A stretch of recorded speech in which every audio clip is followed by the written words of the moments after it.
শুভ সকাল বন্ধুরা। তো সকাল সকাল চলে এসেছি রান্নাঘরে রান্না করার জন্য। তো আমি দেখাচ্ছি কি কি রান্না হচ্ছে। আজকে নতুন রান্নাঘরে রান্না করব অন্নপ্রাশনের জন্য, অন্নপ্রাশনের অনুষ্ঠানের জন্য। এখানে সব ওই বাড়ি থেকে এখানে মালপত্র নিয়ে চলে এসেছি।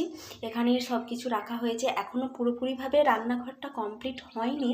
তো তাও আমি দেখাচ্ছি। তো আজকে শুভ চলে যেতে পারে, বিকালের দিকে বললো চলে যাব।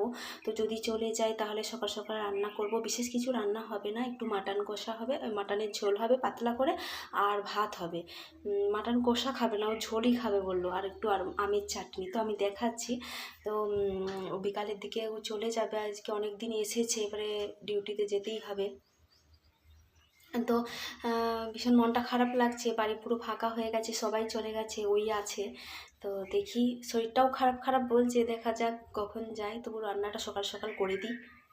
এই যে এখানে ভাত বসিয়ে দিয়েছি, এখানে একটু ভাত হচ্ছে, আর এখানে মাটন রান্না করছি।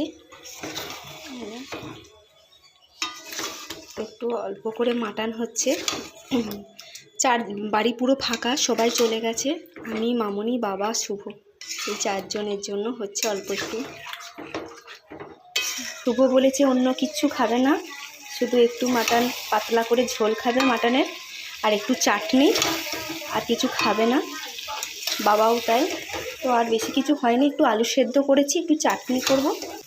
আমাদের রান্নাঘরে না এখন কোনো কিছুই ঠিকঠাকভাবে কাজ হয়নি, শুধুমাত্র এই একটুখানি মানে গুছানো, মানে এই অন্নপ্রাশন বাড়ির জন্য ওখান থেকে জিনিসপত্রগুলো এখানে নিয়ে চলে আসা হয়েছে, এখানে হচ্ছে। এরপরে কিছুদিন পরে আবার কাজটা শুরু হবে, স্টাইলসের কাজ শুরু হবে, তারপরে এই যে এখানে স্ল্যাব হবে, সব কিছুই কাজ হবে, এখন কিছুই হয়নি। পুরো চারিপাশটা এখন পুরো এরকম অবস্থা।